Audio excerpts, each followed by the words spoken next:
ये कहानी है ममता बनर्जी की।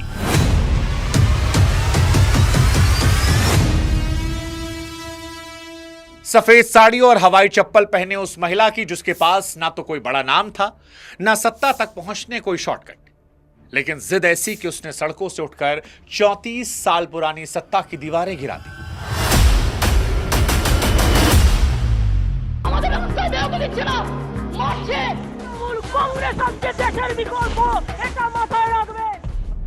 वो चेहरा जिसे आप या तो पूरी तरह मानते हैं, पसंद करते हैं, या फिर सिरे से नकार देते हैं, खारिज कर देते हैं, क्योंकि ममता बनर्जी के साथ बीच का रास्ता बना ही नहीं है। कालीघाट की तंगलियों से निकली ये कहानी सिर्फ राजनीति में आने की नहीं है, बल्कि सीधे सत्ता से टकराने की है, जहां पर इस महिला को हर चोट ने खतरनाक बनाया, हर हमले ने उन्हें और अधिक लाठियां पड़ी, खून बहाया, लेकिन हर बार एक ही जवाब, झुकना नहीं है, रुकना नहीं है।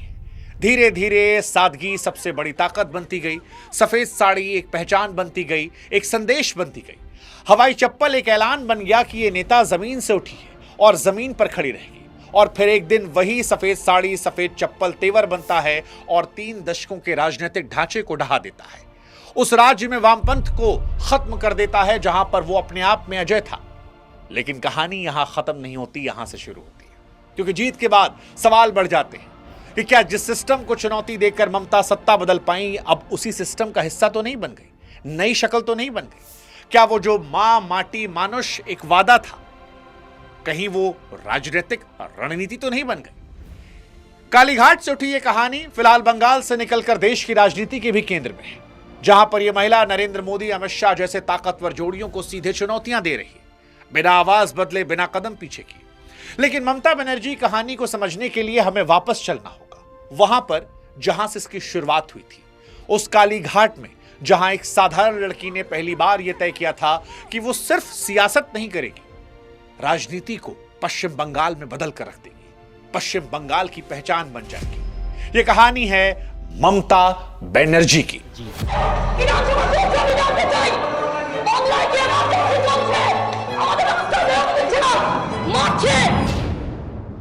नमस्कार, मैं हूं शुभांकर मिश्रा और आज के इस वीडियो में हम आपको ममता बनर्जी के वो अनसुने किस्से सुनाएंगे, जेपी कार के बोनट पर चढ़ने का पूरा सच बताएंगे, सोमनाथ चटर्जी जैसे दिग्गज को धूल चटाने की कहानी सुनाएंगे, हजरा जंक्शन पर उन पर हमले का राज बताएंगे, आपको बताएंगे कैसे एक प्रेस कॉन्फ्रेंस में जन्म हुआ था तृणमूल कांग्रेस का, अटल बिहारी वाजपेयी से लेकर लालू यादव के साथ उनके यादगार पलों को बताएंगे, सिंघूर से लेकर नंदीग्राम से सत्ता के शिखर तक का सफर समझाएंगे, और साथ ही शिक्षक भर्ती घोटाले का स्या पक्ष भी दिखाएंगे। साथ में 2026 के चुनावी आर पार के मुकाबले की पूरी इनसाइड स्टोरी जो है वो भी आप तक पहुंचाएंगे। शुरुआत कालीघाट से, क्योंकि ममता बनर्जी की राजनीति को समझने के लिए आपको 1955 के वीरभूम और कोलकाता के कालीघाट की तंगलियों में जाना पड़ेगा, वो जगह जहां पर ममता बनर्जी का बचपन बीता। ममता बनर्जी का जन्म 5 जनवरी साल 1955 को हुआ। उनके पिता प्रमलेश्वर बनर्जी एक साधारण कांग्रेसी कार्यकर्ता थे। घर में पैसा कम था, लेकिन चर्चाएं हमेशा देश की सियासत पर होती थी। ममता जिस समय बड़ी हो रही थी, बंगाल एक बड़े राजनीतिक बदलाव से गुजर रहा था। ताशकंद में बनी पार्टी सीपीआई यानी कम्युनिस्ट पार्टी ऑफ इंडिया सड़कों पर थी, और दूसरी तरफ किसान और मजदूर हथियार उठाने को तैयार दिखाई दे रहे थे। अगर आप कम्युनिस्ट आंदोलन की उभार और नक्सलवाद के उदय की कहानी जानना चाहते हैं तो फिर एक और एपिसोड हम आपके लाने वाले हैं, जहां पर हम आपको वामपंथ के उदय और वामपंथ के अंत के बारे में बताएंगे। लेकिन आज की कहानी जो है वो कहानी है ममता को लेकर। ममता के बचपन का एक और बड़ा रोचक हिस्सा है जो उनकी पढ़ाई से जुड़ा है। वो हिस्सा है कि ममता के घर में बिजली नहीं थी और जगह इतनी कम थी कि शांति से पढ़ना भी मुश्किल था। ममता अक्सर अपने घर की टिन वाली छत यानी शेड पर चढ़कर लालटेन की रोशनी पढ़ाई करती। पड़ोसी आज भी याद करते हैं कि कालीघाट की उन अंधेरी रातों में छत पर जलती हुई वो एक अकेली रोशनी इस बात का संकेत थी कि लड़की कुछ बड़ा कर सकती है। 5 जनवरी 1972 को ममता ने अपना 17वां जन्मदिन मनाया, लेकिन खुशियां ज्यादा दिन नहीं टिकी। ठीक अगले महीने 9 फरवरी को उनके पिता का निधन हो जाता है। ममता पिता की मौत से परेशान हो गई। पिता की मौत की वजह पेट का अल्सर और सही इलाज न मिल पाना था, और यह एक ऐसा घाव था जिसने ममता को सिस्टम के खिलाफ खड़ा कर दिया। परिवार ने रामपुर हाट में मौजूद अपनी 12 बीघा जमीन बेच दी ताकि उससे मिले पैसों से ममता के बड़े भाई अजीत बनर्जी अपना कारोबार शुरू कर पाए। लेकिन ममता ने पढ़ाई और राजनीति का कठिन रास्ता चुना। वो सुबह 3:30 बजे उठती, अपने भाइयों, बहन और मां के लिए खाना बनाती और फिर कॉलेज के लिए निकल जाती। यहीं पर वो छात्र परिषद से जुड़ी और कम्युनिस्टों से उनका सीधा टकराना शुरू हुआ। उनके साथ पार्थ रॉय चौधरी, रणजीत घोष, राणा दा और दिलीप मजूमदार जैसे बड़े नेता थे जिन्होंने उन्हें राजनीति के शुरुआती गुर सिखाए। लेकिन क्या आप जानते हैं कि यही कॉलेज की राजनीति उन्हें देश के सबसे बड़े आंदोलन के बीच भी ले जाने वाली थी। हां जी, वो दौर इमरजेंसी का चल रहा था और इमरजेंसी के उस दौर में ममता के भीतर की उस नेत्री को दुनिया के सामने ला दिया जो अपनी बात को मनवाने के लिए किसी भी हद तक जा सकती थी। साल 1975 में जब इंदिरा गांधी ने देश में आपातकाल की घोषणा की तो राजनीति दो हिस्सों में बढ़ जाती है। एक तरफ वो लोग जो इंदिरा गांधी के साथ थे और दूसरी तरफ वो लोग जो इसका विरोध कर रहे थे। विरोध का सबसे बड़ा चेहरा थे जयप्रकाश नारायण, जिन्हें प्यार से लोग जेपी कहते थे। जेपी को देश के बहुत बड़े हिस्सों से सपोर्ट मिल रहा था। आज के दौर में यूपी बिहार के ज्यादातर बड़े नेता जेपी के ही शिष्य हैं। वो अलग अलग जगहों पर जा रहे थे ताकि इंदिरा गांधी के खिलाफ आंदोलन को मजबूत कर सके। और इसी क्रम में 25 अगस्त साल 1975 को जेपी कोलकाता पहुंचते हैं। उस समय बंगाल के मुख्यमंत्री थे सिद्धार्थ शंकर राय, जो इंदिरा गांधी के बेहद करीबी थे। उन्होंने तय किया कि जेपी को बंगाल में सफल नहीं होने दिया जाएगा। जेपी का काफिला जैसे ही शहर के भीतर दाखिल हुआ, कांग्रेस कार्यकर्ताओं ने उन्हें घेर लिया। जेपी का काफिला बढ़ता जा रहा था और 1-8 किलोमीटर आगे बढ़ने के बाद उन्हें दिखाई पड़ा कि सड़क के बीचों बीच एक 20-21 साल की लड़की सफेद साड़ी पहनकर खड़ी है। वो युवती तमतमाती आंखों से जेपी कार घूर रही थी। जेपी गाड़ी जैसे ही पास आई, ममता और उसके साथियों ने गाड़ी के बोनट पर जोर जोर से हाथ मारा, रोकने की कोशिश की। चारों तरफ शोर था, नारेबाजी हो रही थी। तभी वो युवा महिला जेपी कार के सामने लेट गई। काफिला पूरी तरह रुका। इसके बाद ममता उठी और जेपी की सफेद एम्बेसडर कार के बोनट पर चढ़ गई और वहां खड़े होकर जबरदस्त तरीके से नारे लगाए, जबरदस्त भाषण दिए। यह कहा जाता है कि उस वक्त ममता बनर्जी की आक्रामकता और निडरता को देखकर हर कोई हैरान हो गया था। कार के अंदर बैठे जेपी ये सारा दृश्य देख रहे थे, क्योंकि यह सिर्फ एक विरोध नहीं था बल्कि दिल्ली की सत्ता को दिखाया गया एक ट्रेलर था। इस घटना के बाद ममता बनर्जी की तस्वीरें दिल्ली तक पहुंची और कांग्रेस में उनका दबदबा बढ़ने लगा। जेपी को रोकने वाली निडरता, आक्रामकता उनकी पहचान बनने लगी। लेकिन यह तो बस शुरुआत थी। असली खेल तो तब शुरू हुआ जब देश के प्रधानमंत्री बदले और ममता के सामने एक नया लक्ष्य खड़ा हुआ। दरअसल जेपी के खिलाफ मोर्चा खोलने वाली ममता बंगाल की राजनीति का उभरता हुआ सितारा बन चुकी थी। मार्च 1977 में इमरजेंसी खत्म होती है और चुनाव के बाद मोरारजी देसाई देश के प्रधानमंत्री बनते हैं। जब मोरारजी कलकत्ता पहुंचे तो पुलिस ने कांग्रेसियों को रोकने का पूरा इंतजाम किया था। पुलिस के पास सभी बड़े नेताओं की लिस्ट थी और वो 2 साल पहले वाला जेपी कांड भूले नहीं थे। इसलिए उनका पूरा प्लान था कि कांग्रेस के लोगों को सफल ना होने दिया जाए। जिस दिन मोरारजी कलकत्ता पहुंचे तो छात्र परिषद के लोग काला झंडा लेकर रवाना होने लगे। लेकिन पुलिस ने सबको पहले ही चिन्हित कर रखा था और सभी को रोकना शुरू कर दिया गया। लेकिन पुलिस से यहीं पर एक बड़ी चूक हुई। ममता बनर्जी का नाम तो वो जानते थे, पर उनका चेहरा अभी उनके दिमाग में सही से फिट नहीं हुआ था। ममता ने इसी बात का फायदा उठाया और आम लोगों की भीड़ के बीच से पुलिस को चकमा देकर प्रधानमंत्री के काफिले के ठीक सामने पहुंची। ममता ने सीधे प्रधानमंत्री की गाड़ी के सामने काला झंडा लहराया। इस घटना ने कांग्रेस के बड़े नेताओं को यह भरोसा दिलाया कि ये लड़की किसी से डरती नहीं। 1979 यानी साल 1979 में ममता को बंगाल कांग्रेस आई का महासचिव बना दिया गया। इसके बाद वो ट्रेड यूनियन कांग्रेस की महिला विंग और साउथ कोलकाता डिस्ट्रिक्ट कांग्रेस में भी बड़े पदों पर रहे। सड़कों पर पुलिस से भिड़ने वाली ये नेता अब एक बड़ी चुनावी जंग के लिए तैयार थी। उनकी यही बेबाकी और सीधी टक्कर लेने का स्वभाव उन्हें सोमनाथ चटर्जी जैसे दिग्गज के सामने ले आई। जाधवपुर की वो सीट जो सीपीएम का गढ़ मानी जा रही थी, वहां ममता ने जो करके दिखाया उसे आज भी राजनीतिक दुनिया में एक चमत्कार की तरह देखा जा सकता है। आप खुद सोचिए, एक 29 साल की लड़की राजनीति के उस समय के भीष्म पितामह को हरा देगी, जिसे हराना लगभग नामुमकिन माना जा रहा था। क्या यह संभव था? लेकिन यही ममता ने किया। जायंट किलर बनकर ममता ने इतिहास रच दिया। साल 1984 का लोकसभा चुनाव ममता के जीवन का सबसे बड़ा मोड़ था। कांग्रेस को जाधवपुर सीट पर एक ऐसा चेहरा चाहिए था जो सीपीएम के सोमनाथ चटर्जी को टक्कर दे सके। सोमनाथ चटर्जी 2 बार से वहां से जीत रहे थे और वो सीट लंबे समय से सीपीएम में खाते में थी। उसी समय बंगाल कांग्रेस की कमान प्रणब मुखर्जी के पास गई। राजीव गांधी ने प्रणब मुखर्जी से मदद मांगी और एक सही नाम ढूंढने कहा। प्रणब मुखर्जी ने सुब्रत मुखर्जी से बात की और फिर ममता बनर्जी का नाम सुझा दिया गया। ममता को चुनाव लड़ाने के पीछे 2 मुख्य कारण थे। एक, अगर वो सोमनाथ चटर्जी को हरा देंगी तो कहने को हो जाएगा कि देखो चटर्जी एक नई नवेली लड़की से हार गए। और दूसरा, अगर वो खुद हार जाती ममता तो भी कहने को होता कि अरे देखो चटर्जी किसको हरा के खुश हो रहे, नई लड़की तो थी। ममता ने अपनी सादगी को ही अपना सबसे बड़ा हथियार बनाया। रबर की चप्पल पहनी, सफेद साड़ी लपेटी और घर घर जाकर वोट मांगना शुरू कर दिया। सफेद साड़ी और रबर की चप्पल पहने एक लड़की वोट मांग रही थी तो लोगों ने उसे ध्यान से सुना। उधर सोमनाथ चटर्जी ने चुनाव में ओवर कॉन्फिडेंस दिखाया। वे अपने आप एक श्रेष्ठता बोध में भरे हुए थे, ममता को गंभीरता से नहीं ले रहे थे। उन्हें लगा कि एक युवा लड़की का उनके सामने खड़ा होना अपने आप में अपमान जैसा है। और ममता पूरे चुनाव में यही बात कहती रही। वो कहती रही कि सोमनाथ मेरे मामा हैं, वो नहीं चाहते मैं जीतूं। लेकिन जब नतीजे आए तो दुनिया हैरान थी, क्योंकि ममता बनर्जी ने सोमनाथ चटर्जी को लगभग 20,000 वोटों से हरा दिया था। उस वक्त वो देश की सबसे युवा सांसद बनी। अब अक्सर लोग पूछते हैं कि वो हमेशा सूती साड़ी हवाई चप्पल में क्यों रहती है। इसके पीछे एक रोचक राज है। ममता बनर्जी केवल धनिये खली साड़ियां पहनती हैं जो बंगाल के बुनकरों द्वारा बनाई जाती है। इस सादगी ने ही ममता बनर्जी को वो ताकत और हिम्मत दी कि वो बंगाल में कुछ भी कर गुजरने को तैयार थी। सड़कों पर खून बहाने से भी नहीं डरी। लेकिन इस जीत की कीमत उन्हें अपने जिस्म पर गहरी चोट खाने से भी गुजारनी पड़ती। और वो साल था 1990 जब ममता बनर्जी पर हमला हुआ। दरअसल पश्चिम बंगाल के जाधवपुर की जीत ने ममता बनर्जी को बंगाल में एक बड़ा नेता बना दिया।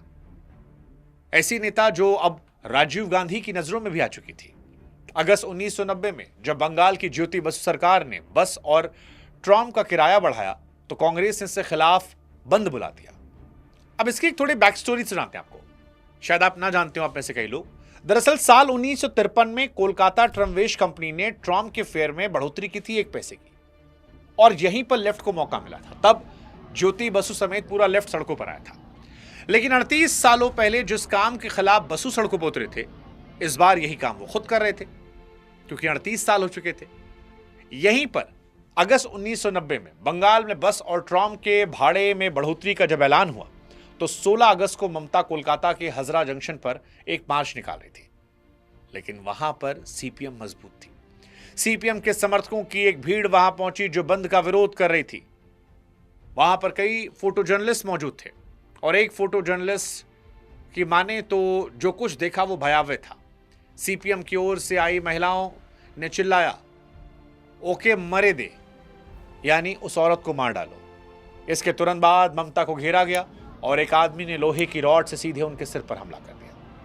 हमला करने वाले का नाम लालू आलम बताया गया। उसकी कमर में तमंचा भी रखा था। रॉड ममता के सिर पर पूरी तेजी के साथ पड़ा और वो खून से लथपथ हो गई। ममता अपने होश को संभाल रही थी कि अचानक से एक कार्यकर्ता और नजदीक आया और हाथ से फिर लोहे की रॉड निकाली और इस बार पूरी ताकत से फिर ममता के सिर पर वार किया। अधमरी हालत में अस्पताल ले जाया गया। डॉक्टरों ने लगभग जवाब दे दिया था। अफवाह फैल गई थी कि ममता अब नहीं रही।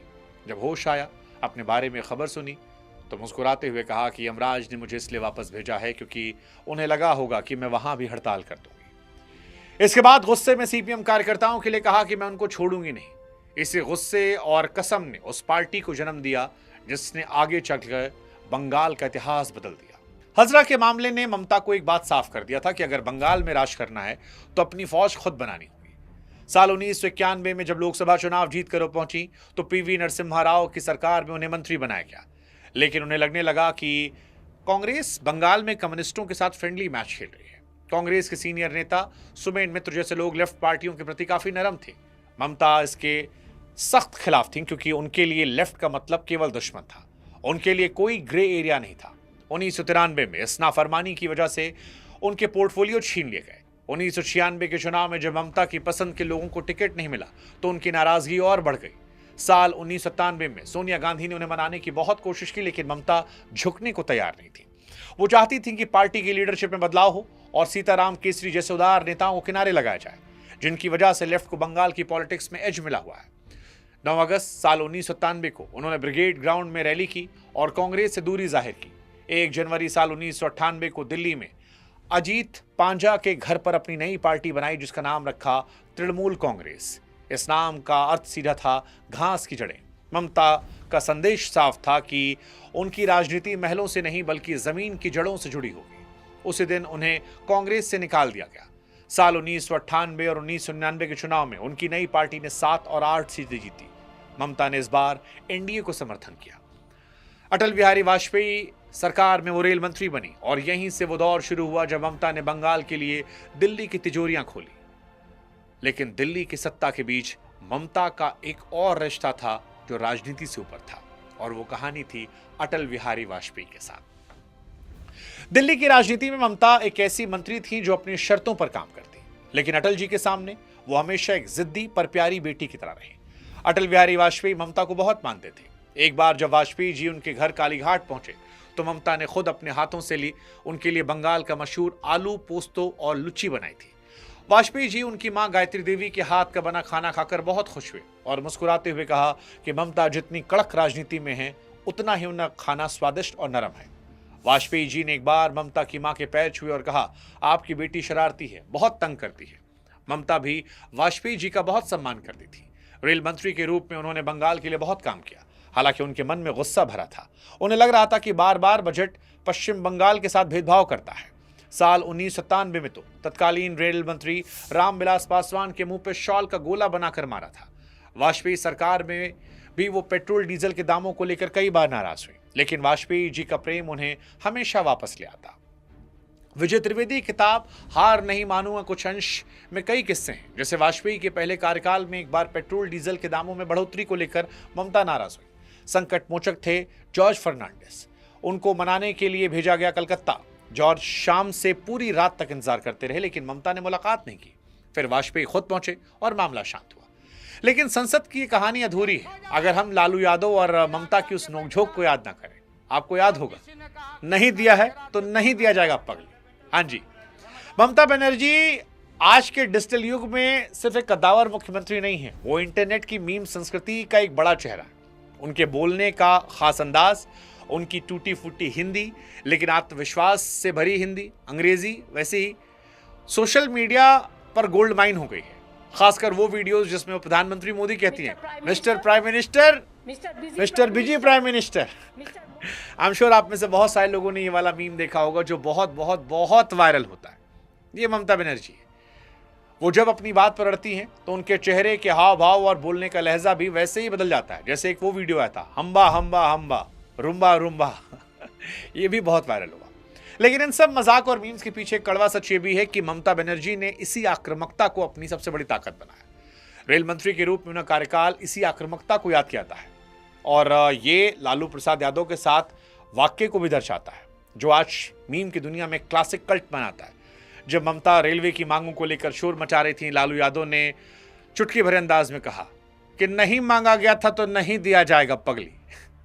लालू यादव का यह कहना सदन में ठहाकों का कारण बन गया था, लेकिन इसके पीछे भी ममता बनर्जी की उस छवि को पुख्ता किया गया जो राज्य के हक के लिए किसी से भी लड़ने को तैयार थी। और आज सोशल मीडिया पर ये वीडियोस कल्ट क्लासिक हैं।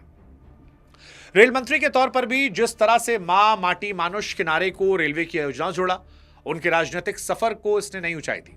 लेकिन असली खेला तब शुरू हुआ जब ममता ने बंगाल के जमीन के लिए आर पार की लड़ाई शुरू करी। और ये कहानी थी नंदीग्राम की, जहां से ममता ने वामपंथ की अंत की एक पटकथा लिखी। दरअसल दिल्ली में नाम कमाने के बाद ममता का पूरा ध्यान बंगाल की उस जमीन पर था जहां कम्युनिस्टों का राज था। साल 2006 में जब बुद्धदेव भट्टाचार्य की सरकार ने टाटा की नैनो कार फैक्ट्री के लिए सिंघूर में 997 एकड़ जमीन आवंटित की तो ममता ने इसे एक बड़ा मुद्दा बना लिया। 25 सितंबर 2006 को वो सिंघूर पहुंची और किसानों के समर्थन में मोर्चा संभाला। टाटा ने कहा कि हम मुआवजा देने को तैयार हैं किसानों को। सरकार ने टाटा की बात फैला भी दी, लेकिन वो कम था। उन्होंने कोलकाता में 26 दिनों का आमरण अनशन किया। राष्ट्रपति उस दौर में एपीजे अब्दुल कलाम के फोन और प्रधानमंत्री मनमोहन सिंह की चिट्ठी के बाद भूख हड़ताल तोड़ी। टाटा को अंततः गुजरात जाना पड़ा। ममता बनर्जी ने बड़ी लड़ाई को जीत लिया था और उसके बाद साल 2007 में नंदीग्राम का मुद्दा आया। बुद्धदेव भट्टाचार्य की सरकार ने नंदीग्राम में 10,000 एकड़ जमीन इंडोनेशिया के सलीम ग्रुप को आवंटित की थी केमिकल हब बनाने के लिए। 14 मार्च 2007 को नंदीग्राम में पुलिस ने फायरिंग कर दी और इसमें 14 किसान मारे गए। आधिकारिक तौर पर कहा जाता है कि 100 से ज्यादा लोग लापता हो गए थे। पुलिस की वर्दी में महिलाओं के साथ बलात्कार की भी खबरें आई। तब ममता ने नारा दिया, मां, माटी और मानुष।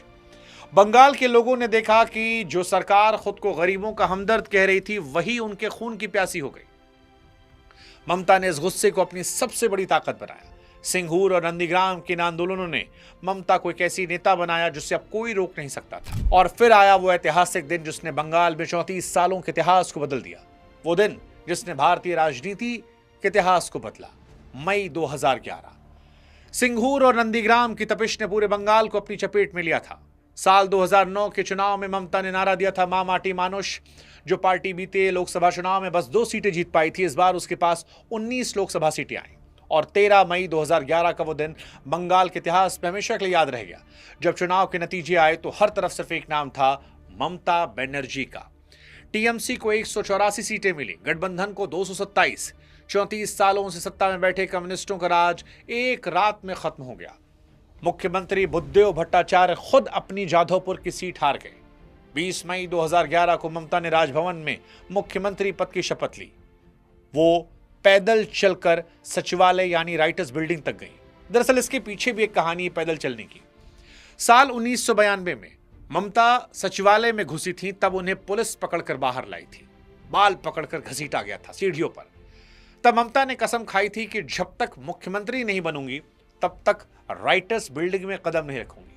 और ममता बनर्जी ने मुख्यमंत्री बनते सबसे पहला काम किया कि सिंघूर के किसानों को उनकी जमीन वापस कर दी। बंगाल की सड़कों पर उत्सव का माहौल था। लोगों को लगने लगा कि अब सच में परिवर्तन आ गया।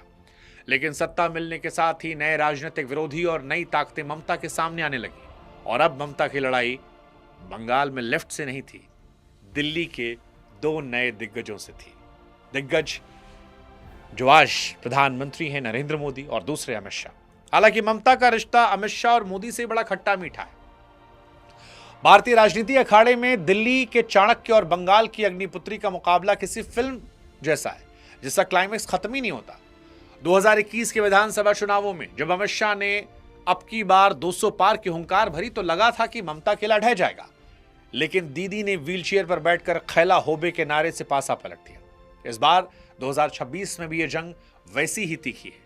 जहां रैलियों में बाहरी बनाम बंगाली अस्मिता का वार चल रहा है, पलटवार चरम पर है। लेकिन इस राजनीतिक बारूद के बीच शिष्टाचार की एक ऐसी बारीक लकीर भी है जिससे दुनिया मैंगो डिप्लोमेसी कहती है। खुद प्रधानमंत्री ने इसका जिक्र एक इंटरव्यू में किया था कि ममता बनर्जी उन्हें हर साल हाथ से चुने हुए बंगाली कुर्ते और संदेश जैसी पारंपरिक मिठाइयां भेजती हैं। गर्मियों के मौसम में बंगाल के सबसे उम्दा मालदा, हिमसागर और लक्ष्मण भोग आमों का प्रधानमंत्री आवास पहुंचना एक ऐसी रस्म है जो ये सोचने पर मजबूर करती है कि ये सिर्फ औपचारिकता है या उससे आगे की हकीकत। हकीकत में ममता बनर्जी का ये वो कालीघाट संस्कार है जहां विचारधारा का विरोध व्यक्तिगत संबंधों की मिठास को कम नहीं करता। हालांकि ये जानना भी जरूरी है कि ये कुर्ते और आम कभी भी सीबीआई की रेड, ईडी की जांच या केंद्र या फिर राज्यों के बीच संवैधानिक युद्ध को ठंडा नहीं कर पाए। ये चलता रहा। यही खट्टा मीठा रिश्ता जो इन लोगों का है वो बड़ा दिलचस्प है, क्योंकि अब राजनीतिक सबसे बड़े दुश्मन यही है, टीएमसी और बीजेपी, कम से कम पिछले 2-3 चुनाव से। एक तरफ अमित शाह बंगाल की जमीन पर बीजेपी की जड़ें गहरी करने के लिए दिन रात एक कर रहे हैं, दूसरी तरफ ममता उन्हें बंगाल विरोधी जमींदार कहकर हमला बोल रही हैं। ये खट्टा मीठा तालमेल बंगाल की राजनीति को देश के बाकी हिस्सों से अलग और दिलचस्प कर रहा है, क्योंकि नरेंद्र मोदी, अमित शाह ने पूरा देश जीत लिया लेकिन बंगाल अब तक नहीं जीता है। और यहीं से वो सवाल उठता है कि क्या दीदी हारेंगी? दूसरा, दीदी के बाद कौन? उनकी विरासत सुरक्षित है। एक सवाल और कि ममता बनर्जी ने शादी क्यों नहीं की, और शादी नहीं की तो भविष्य की विरासत क्या है? देखिए, ममता बनर्जी की पर्सनल लाइफ को लेकर भी अक्सर लोगों के मन में सवाल आता है कि शादी क्यों नहीं की। इसका जवाब बड़ा सरल है। ममता ने अपना पूरा जीवन बंगाल की जनता राजनीति के नाम किया। उनके लिए संघर्ष उनका परिवार रहा। कई बार ममता ने कहा कि उनके पास अपने निजी जिंदगी के बारे में सोचने का समय ही नहीं मिला। वो अक्सर कहती हैं बंगाल के करोड़ों लोग उनके भाई बहन बच्चे हैं। उनकी ये सादगी, अकेलापन उन्हें ऐसी नेता बनाता है जो केवल अपने लक्ष्य के लिए जीती है। वो आज भी कालीघाट के उसी छोटे से घर में रहती है, लेकिन जब एक बड़ा सवाल उनकी विरासत को लेकर आता है तो ये सोचना जरूरी है। 2026 के इस दौर में अभिषेक बनर्जी को पार्टी का दूसरा सबसे बड़ा चेहरा माना जा रहा है। ममता और अभिषेक की जोड़ी अब एक ट्विन ट्रैक कैंपेन चला रही है, जहां ममता नॉर्थ बंगाल फोकस करती है और अभिषेक साउथ बंगाल पर। अभिषेक को ममता की राजनीतिक विरासत के वारिस के तौर पर देखा जा रहा है। ममता अपनी विरासत को एक ऐसी विचारधारा के रूप में छोड़ना चाहती हैं जो जड़ों से जुड़ी रहे। उनकी सादगी के पीछे एक गहरा बौद्धिक व्यक्तित्व भी छिपा है। कम लोग जानते हैं कि ममता बनर्जी एक सक्रिय पेंटर और संगीतकार भी हैं। साल 2026 तक उन्होंने 79 किताबें लिखी हैं और 300 से ज्यादा पेंटिंग्स 9 करोड़ से अधिक में बिकी हैं। लेकिन इस चमक दमक के बीच भ्रष्टाचार के गंभीर दाग भी हैं, जिसने ममता बनर्जी की छवि को धुंधला भी किया है। जी हां, ममता बनर्जी के 15 साल के शासन को केवल उपलब्धियों के चश्मे से नहीं देखा जा सकता। जहां कन्याश्री और स्वास्थ्य साथी जैसी योजनाओं ने गरीब तबके को राहत दी, वहीं शिक्षक भर्ती घोटाला, एसएससी स्कैम ने उनकी सरकार की साख पर सबसे गहरा दाग लगाया। साल 2016 से 2021 के बीच में हुई 25,000 से ज्यादा नियुक्तियों को सुप्रीम कोर्ट ने 2025 में रद्द कर दिया। पूर्व मंत्री पाल चटर्जी की गिरफ्तारी, ईडी की जांच ने बंगाल की राजनीति में भूचाल लाया। ममता ने इसे बंगाल की शिक्षा के खिलाफ साजिश बताया, यहां तक कहा कि मैं जेल जा सकती हूं लेकिन फैसला स्वीकार नहीं करूंगी। भाजपा इसे संगठित भ्रष्टाचार बताती है। 2026 में सबसे बड़ा हथियार है। ममता ने साफ सुथरे उम्मीदवारों को नौकरी का भरोसा तो दिया, लेकिन संदेश खाली जैसी घटनाओं और सिंडिकेट राज के आरोपों ने उनके मां माटी मानुष के नारे को कमजोर भी किया है। ममता बनर्जी पर आए दिन तुष्टीकरण के भी आरोप लगते हैं, जिसने बंगाल के सामाजिक ताने बाने को प्रभावित किया। इन विवादों और उपलब्धियों का संगम ही ममता बनर्जी को ऐसी नेता बनाता है जिसे या तो आप पूरी तरह पसंद करते हैं या फिर नापसंद, लेकिन नजरअंदाज आप बिल्कुल नहीं कर सकते हैं। और यही द्वंद्व उन्हें 2026 की एक नई और सबसे कठिन परीक्षा की ओर ले जाता है, जहां साख और सत्ता दोनों दांव पर है और बंगाल की जनता की अदालत में उनका फैसला होना बाकी है। अब कहानी है 2026 के चुनाव की, क्योंकि दावा बीजेपी भी कर रही है, दावा ममता भी कर रही है। अप्रैल 2026 के चुनावी समर में ममता बनर्जी एक बार फिर उसी विद्रोही तेवर में है। चुनाव 23 और 29 अप्रैल को 2 चरणों में होना है और ममता बहुत आत्मविश्वास में दिख रही हैं। उन्होंने दावा किया है कि टीएमसी 226 से ज्यादा सीटें जीतेगी। उनकी रणनीति ट्रिपल एम यानी महिला, ममता और मुस्लिम वोटर पर टिकी है। बीजेपी के खिलाफ उन्होंने बंगाल विरोधी जमींदार का नारा तेज किया है। चुनाव आयोग की वोटर लिस्ट की जांच यानी एसआईआर को उन्होंने उत्पीड़न बताया है। जनवरी 2026 के कोलकाता पुस्तक मेले में इसी मुद्दे पर 26 नई कविताएं जारी की गई हैं। ममता ने खुद भवानीपुर सीट से नामांकन भरा है और उनके सामने शुवेंदु अधिकारी जैसी बड़ी चुनौती है। 2026 का चुनाव केवल सत्ता का फैसला नहीं करेगा, बल्कि यह तय करेगा क्या ममता बनर्जी का जादू आज भी बरकरार है। भाजपा जहां भ्रष्टाचार और सिंडिकेट को मुद्दा बना रही, तो वहीं ममता अपनी कल्याणकारी योजनाओं और बंगाली अस्मिता के भरोसे मैदान में डटी है। सवाल, क्या बंगाल एक बार फिर दीदी पर भरोसा करेगा या परिवर्तन की कोई नई लहर राइटर्स बिल्डिंग की सीढ़ियों तक पहुंचेगी। लेकिन कुल मिलाकर ममता बनर्जी की कहानी हमें सिखाती है कि राजनीति में कोई भी किला हमेशा के लिए सुरक्षित नहीं होता। जनता का मूड कभी भी कोई करवट ले सकता है। इसलिए ममता बनर्जी कहानी को अगर हम कंक्लूड करें और कंक्लूजन निष्कर्ष पर आए, तो ममता बनर्जी का उदय भारतीय राजनीति के एक मिसाल के तौर पर है कि कैसे एक अकेली महिला बिना किसी बड़े राजनीतिक खानदान के सत्ता के सबसे बड़े शिखर तक पहुंचती है। वामपंथ के उस राज को खत्म किया जिसे गिराना नामुमकिन माना जा रहा था, लेकिन उनकी असली ताकत हमेशा घास की जड़ें यानी आम लोग रहे। सत्ता के 15 सालों ने उनके दामन पर कई दाग लगाए। 2026 का चुनाव उनके करियर की शायद सबसे बड़ी अग्नि परीक्षा होगा, जहां पर अपने ही परिवर्तन के वादों को फिर से साबित करना होगा। सवाल कि क्या एक आंदोलन से निकली मुख्यमंत्री एक अच्छी प्रशासक के तौर पर इस बार अपनी विरासत को बचा पाएगी या बंगाल एक नई क्रांति की राह देखेगा। ये सवाल आज बंगाल की हवाओं में गूंज रहा है। इसका अंतिम जवाब बंगाल की जनता ही देगी। लेकिन एक सच ये भी है कि दीदी का अध्याय खत्म नहीं हुआ है। वो एक नए मोड़ की तलाश में है, जहां उन्हें अपने ही बनाए सिस्टम में कमियों से लड़ना है। सत्ता का यह सफर सड़कों से शुरू हुआ और आज भी सड़कों पर ही अग्नि परीक्षा हो रही है। ये कहानी ममता बनर्जी की थी। ये कहानी मेरे साथ शुभांकर के साथ थी। कोई और किस्सा आपको सुनना हो तो कमेंट सेक्शन में जरूर लिखिएगा। और जाते जाते गुजारिश हमारी आपसे, हमारे व्हाट्सएप चैनल से जुड़िएगा ताकि ऐसी और कहानियां जब हम आपके लेकर आएं तो वो कहानियां भी आप सुन सकें, व्हाट्सएप से जुड़ सके। वो कहानियां आपके व्हाट्सएप पर अपने आप पहुंच जाएंगे। लिंक हमने डिस्क्रिप्शन में, कमेंट सेक्शन में और आपकी सहूलियत के लिए आपकी स्क्रीन पर भी लगा दिया है, जिससे मोबाइल से सिर्फ स्कैन करके आप जुड़ सकते हैं। फिलहाल ममता बनर्जी की इस कहानी के किस हिस्से को आपने सबसे ज्यादा आनंद लिया, सबसे ज्यादा आपको रोचक लगा, सबसे ज्यादा आपके लिए हैरान करने वाला था, बताइएगा। और किस और व्यक्ति की कहानी आप सुनना चाहते हैं वो भी कमेंट कीजिएगा। फिलहाल नमस्कार।